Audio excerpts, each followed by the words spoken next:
Naira Voss had always known crystals could sing, not in the way humans understood music, but in quantum frequencies that danced at the edge of reality.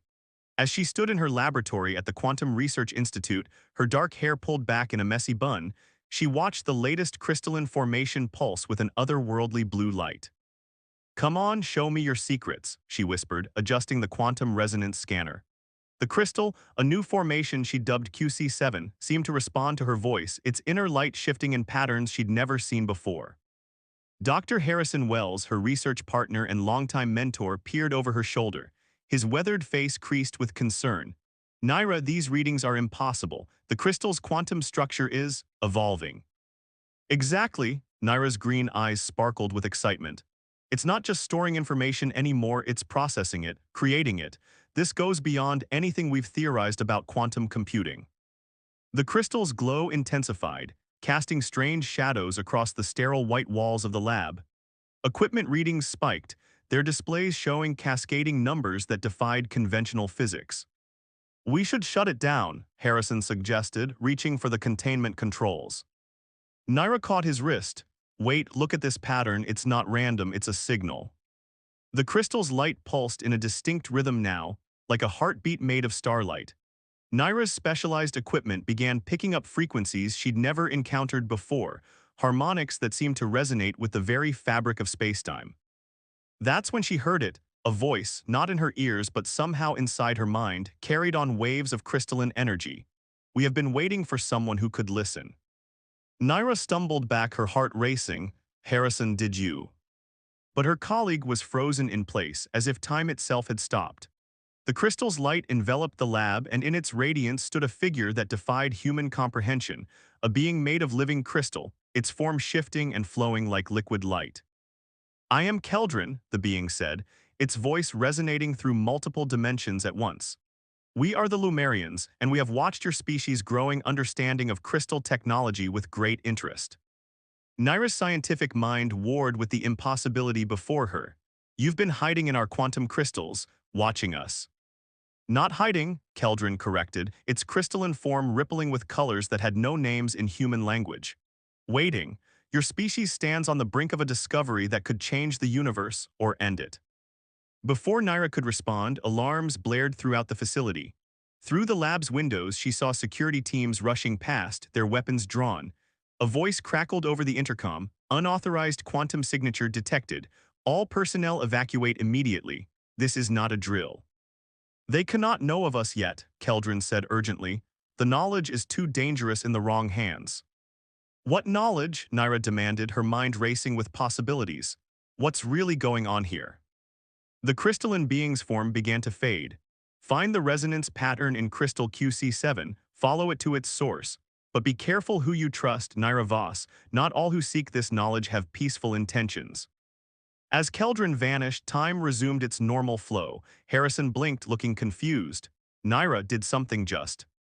"Get the crystal secured for transport," she interrupted, already gathering her essential research data. "We need to get out of here before security arrives." "What? Why would we?"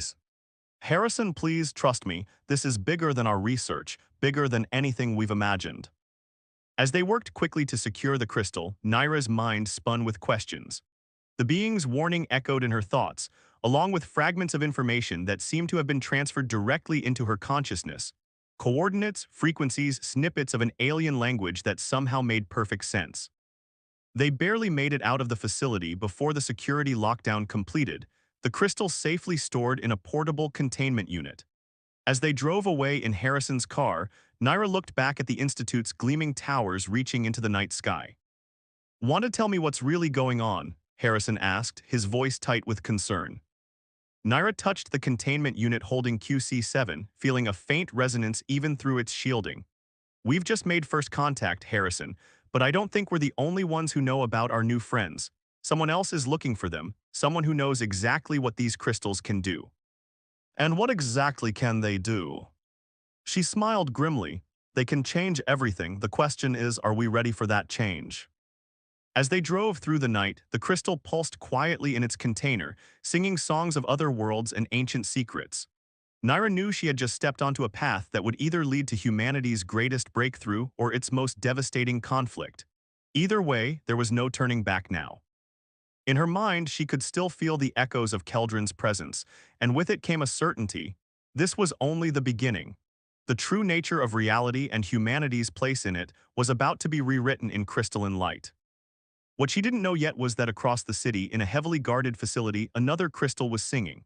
And its song carried a very different message, one of conquest, destruction, and a war that had raged across galaxies for millennia. The race to understand the crystal's true nature had begun, and Naira Voss was about to find herself at the center of a conflict that would determine the fate of not one, but two civilizations.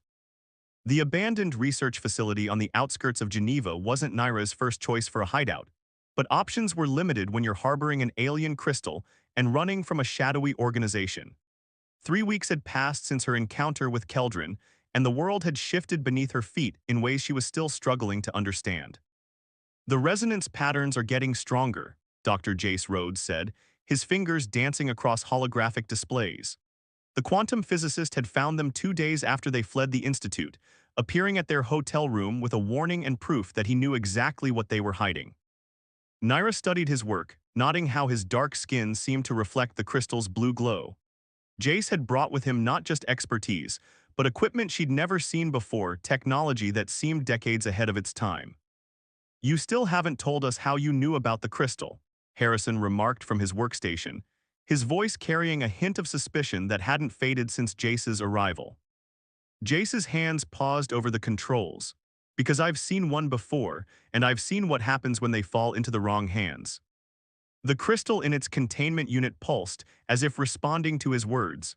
Naira had noticed it did that more frequently now, especially when they discussed certain topics. It was almost like it was listening. "The Lumerians," Naira said, watching Jace's reaction carefully. "You've met them before, haven't you?" "Not exactly." Jace pulled up a new display showing complex quantum signatures. "But I was there when the first attempt at contact went wrong, 7 years ago at a facility in the Atacama Desert. We thought we were ready, we weren't."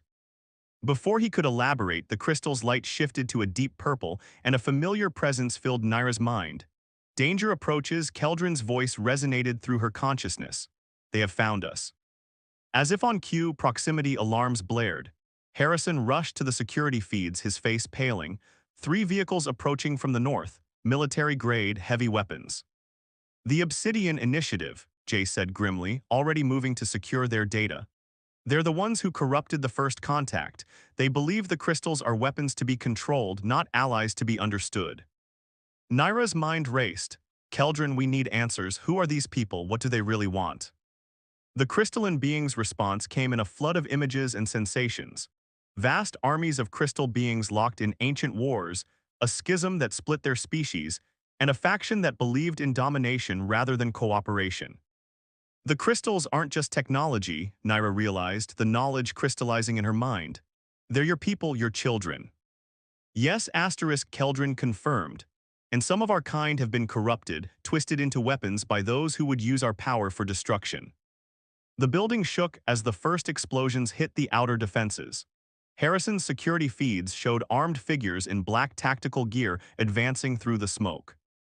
"We need to move," Jace insisted, but Naira stood transfixed by a new pattern emerging in the crystal's light. "Wait," she said, her voice distant, "something's happening." The crystal's glow intensified, and with it came a sensation Naira had never felt before, as if her consciousness was expanding, reaching out beyond the confines of her physical form. She could feel the quantum fields around them, see the intricate web of possibilities that connected all things. "Naira," Harrison's worried voice seemed to come from far away.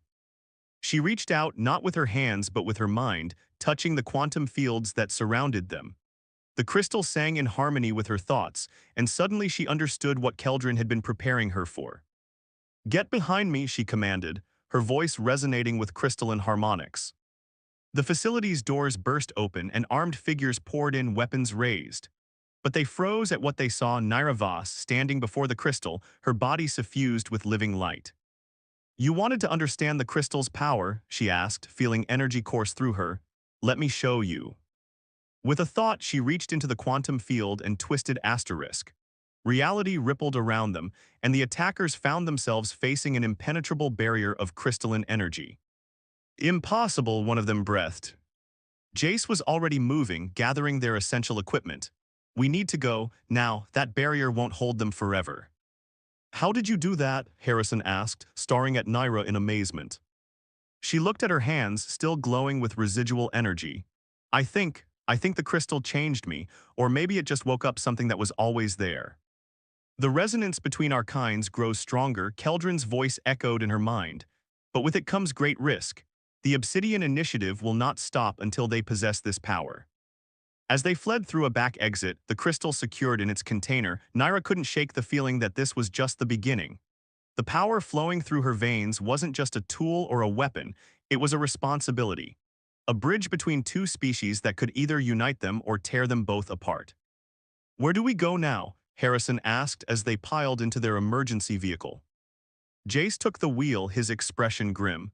I know a place. A facility where we tried to contain what happened 7 years ago.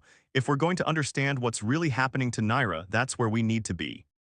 As they drove into the night, Naira held the crystal close, feeling its pulse sync with her heartbeat. She had touched just a fraction of its power, and already it had changed her forever. What other transformations lay ahead? And more importantly, could she control them before the Obsidian Initiative found a way to harness this power for themselves? The crystal hummed softly, its song now a permanent part of her consciousness. Whatever came next, one thing was certain. The line between human and Lumerian was beginning to blur, and the consequences would reshape both their worlds. The skies above Denver burned with crystalline fire. Naira watched from the reinforced window of the military bunker as fragments of corrupted crystal entities, the Obsidian Collective, rained down like deadly meteors. 6 months had passed since her first contact with Keldrin, and the world had descended into chaos. Another wave incoming, Jace announced from his station, surrounded by quantum monitoring equipment. His once pristine lab coat was now worn and stained, evidence of countless sleepless nights. They're adapting to our defense frequencies.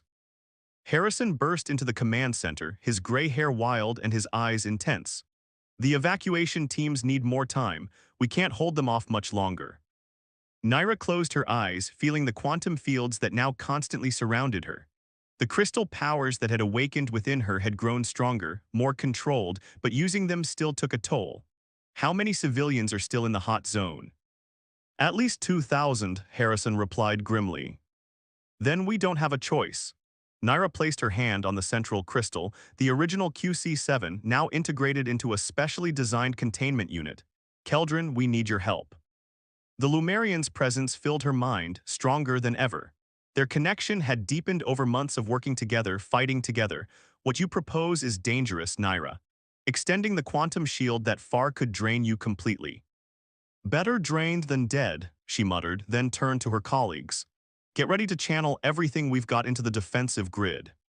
Jace moved to her side, his dark eyes concerned. Naira, your last attempt at a city-wide shield nearly killed you. This time will be different, she managed a small smile. This time I understand what I'm becoming. The truth was, she wasn't entirely human anymore. The crystal resonance had changed her at a quantum level, transforming her into something new, a bridge between species. Her DNA now carried traces of Lumerian crystal patterns, allowing her to manipulate quantum fields in ways that should have been impossible. The bunker's alarms screamed as the first obsidian entities breached the upper atmosphere. These weren't the peaceful Lumerians like Keldrin. They were crystal beings corrupted by millennia of warfare, twisted into living weapons by their own hatred. Naira took a deep breath and reached out with her consciousness. The quantum fields responded instantly, flowing through her like living light. She could feel every crystal structure within a mile radius, from the smallest shard to the largest formation. Now Keldrin's voice resonated through her. Let the resonance flow. Naira lifted her hands and reality rippled. A dome of pure quantum energy began to form over the city, its surface shimmering with patterns of light that defied physics. The obsidian entities slammed against it, their corrupted crystal forms seeking weaknesses. Power output at maximum, Jace reported, his fingers dancing across holographic controls. The shield is holding. But Naira could feel the strain. Each impact sent shockwaves through her consciousness, each attempted breach threatened to tear her apart at a quantum level. Blood trickled from her nose as she fought to maintain the barrier. Emergency teams reporting, Harrison called out. They've got the civilians moving to the underground shelters, 10 more minutes. She doesn't have 10 minutes, Jace warned, watching Naira's vital signs deteriorate on his monitors. That's when she felt it, a new resonance pattern different from anything she'd encountered before. Through the quantum fields, she could sense massive crystal structures approaching from orbit, not obsidian entities but something else. They're here, Keldrin's voice held a note of wonder. The great crystalline fleet. My people have finally arrived. Massive ships appeared in the sky, their hulls made of pure, uncorrupted crystal. Beams of coherent quantum energy lanced down from them, precisely targeting the obsidian forces. The air itself seemed to sing with complex harmonies as advanced Lumerian technology engaged their corrupted brethren. Naira felt her strength failing, the shield beginning to flicker. But before she could collapse, new energy flowed into her, pure, crystalline power from the Lumerian ships above, supporting her quantum field. You are not alone anymore, Keldrin assured her. The time of hiding is over. As the Lumerian fleet engaged the obsidian forces, Naira finally allowed herself to lower the shield. She stumbled, but Jace caught her before she could fall. Look, Harrison whispered in awe. Through the bunker's windows, they watched as crystal ships of impossible beauty descended from the clouds. The obsidian entities retreated, overwhelmed by the combined might of humanity's quantum technology and pure Lumerian power. This isn't the end, is it? Naira asked, still leaning on Jace for support. No, he agreed.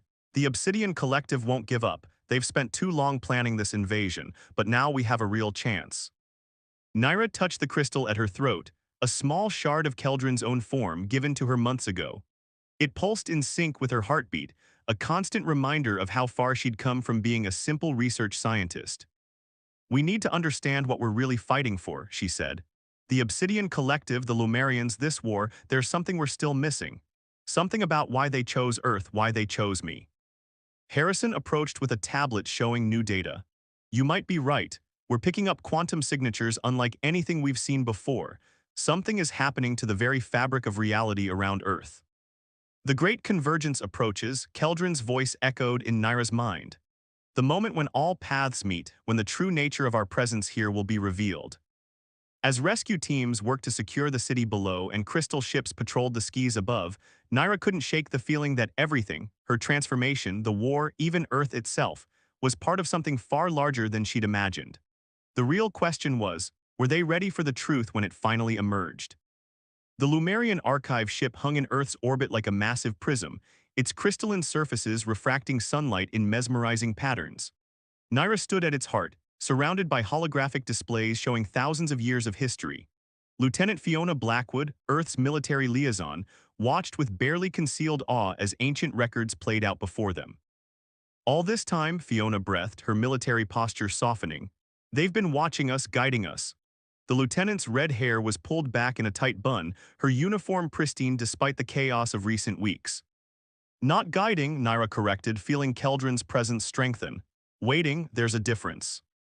Jace worked at a crystal console, his fingers dancing across surfaces that responded to thought as much as touch. These records go back millions of years. The Lumerians didn't just visit Earth, they helped seed it with life. Harrison, who had been unusually quiet since they arrived on the ship, finally spoke. But why? What were they looking for? The potential for change, Keldrin's voice resonated through the chamber.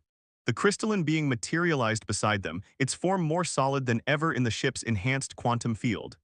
Your species carries something unique, a genetic pattern that allows for rapid adaptation, for quantum resonance on a cellular level. That's why I could connect with the crystals, Naira realized. Why the changes happen so quickly. And why the Obsidian Collective wants to destroy us, Fiona added grimly. We're a threat to their power. The holographic displays shifted, showing a devastating war that had raged across galaxies. Lumerian crystal ships battled darker, corrupted versions of themselves. Entire solar systems were caught in the crossfire. The Obsidian Collective wasn't always what it is now, Jace said, reading the ancient data. They were Lumerians once, weren't they? Yes, Keldrin confirmed. A faction that believed our power should be used to dominate, not create. They found ways to corrupt our crystal technology, to twist it into weapons. We tried to stop them, but they had already spread too far. Naira watched as the records showed the collective's experiments, horrific attempts to forcibly merge crystal technology with other species. They're afraid of what humanity might become, because we can do naturally what they've tried to force for millennia. Ma'am, a young soldier burst into the chamber. We've got multiple quantum signatures approaching. The collective is making another push. Fiona checked her tactical display. They're hitting every major city simultaneously. This isn't just an attack, it's an extinction attempt. Naira felt it too, a disturbance in the quantum fields that now seemed as natural to her as breathing. But there was something else, a deeper resonance that called to her.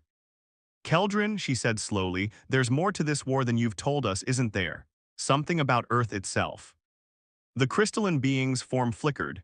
Your planet sits at a quantum nexus point, a place where the barriers between dimensions are naturally thin. We came here not just to seed life but to protect this nexus. If the collective gains control of it, they could spread their corruption across multiple realities, Jace finished, his face pale. Alarms blared throughout the ship. Through the crystal walls, they could see dark shapes emerging from quantum rifts, obsidian ships, larger and more numerous than ever before. They're not just attacking Earth, Harrison observed, studying the tactical displays. They're attacking the Nexus itself. Fiona was already coordinating with Earth's defense forces. We've got quantum shields at 60% capacity globally, but they won't hold against this kind of firepower. Naira stepped forward, her body beginning to glow with crystalline energy. The changes within her had continued to evolve, turning her into something beyond either human or Lumerian. Then we don't shield, she declared. We fight, not just for Earth but for every reality they threaten. You understand what that could mean? Keldrin asked. Using your power at that level, connecting directly with the Nexus, it could destroy you. Or it could be exactly what we were meant to do. Naira turned to her friends, her family in this impossible war. The collective thinks humanity is weak, that our adaptability is a flaw. Let's show them how wrong they are. As the first shots of the battle lit up Earth's orbit, Naira reached out with her consciousness, feeling the quantum nexus pulse beneath reality itself. The true war was about to begin, and its outcome would reshape not just their world but all worlds. The only question was, what would they become in the process? The quantum nexus pulsed like a living heart at Earth's core, its energies visible to Naira's transformed senses. She floated in a sphere of pure crystalline energy at the heart of the Lumerian flagship, her consciousness expanded across multiple dimensions at once. The final battle for reality itself had begun. Quantum rifts detected in all major cities, Jace reported, his voice tight with tension. The collective is trying to force their way through. Fiona's tactical displays showed chaos erupting worldwide. Our ground forces are engaged, but we're losing ground. These aren't just attacks, they're trying to establish permanent breaches. Harrison worked frantically at his station, coordinating with scientific teams globally. The dimensional barriers are weakening if they collapse completely. They won't, Naira assured them, though the strain of maintaining her connection to the Nexus was already taking its toll. Blood trickled from her nose, crystalline patterns glowing beneath her skin. The convergence approaches, Keldrin's voice resonated through the ship. All paths lead to this moment. Through her expanded awareness, Naira could see the truth of it all, the real reason the Lumerians had come to Earth, why they had waited so long to reveal themselves. Humanity wasn't just another species to guide or protect. They were the key to something greater. The Nexus, she gasped, understanding flooding through her. It's not just a dimensional weak point, it's a crucible. Jace looked up from his readings. What do you mean? Evolution, Naira explained, her voice carrying harmonics that made the crystal walls sing. The Lumerians didn't just seed Earth with life, they seeded it with potential. The ability to change, to adapt, to become something new. Something that could bridge the gap between matter and energy, between crystal and flesh. Yes, Keldrin confirmed. We saw the pattern in your species, the possibility of transcendence, but the collective saw only a threat to their power. A massive explosion rocked the ship. Through the quantum fields, Naira felt thousands of obsidian entities breaching Earth's atmosphere, their corrupted forms burning with dark energy. We're out of time, Fiona announced grimly. The shields are failing worldwide. Naira took a deep breath, feeling the Nexus energy flow through her. Then we end this, now. She reached out with her transformed consciousness, touching the quantum fields that connected all things. The crystal technology that had changed her wasn't just a tool, it was a bridge between what was and what could be. Jace, Harrison, channel everything we've got into the Nexus. Fiona, get our forces to fall back. What's about to happen? They'll want to be clear of it. You understand what this will require? Keldrin asked privately. The power needed to reshape reality itself, it will change everything. Everyone. That's what evolution is about, isn't it? Naira smiled, though tears of crystalline energy fell from her eyes. Change. She opened herself fully to the Nexus, becoming a conduit for powers that defied comprehension. The quantum barriers between dimensions began to shift, not breaking but transforming. The obsidian forces screamed as pure, uncorrupted crystal energy washed over them. My God, Harrison whispered, watching his readings. The quantum signatures, they're harmonizing, everything is. Evolving, Jace finished, his own body beginning to shimmer with crystalline light. All around them, humans and Lumerians alike were changing, their forms blending, becoming something new. The Obsidian Collective's corruption began to fade, their darkness burned away by the pure potential of the Nexus.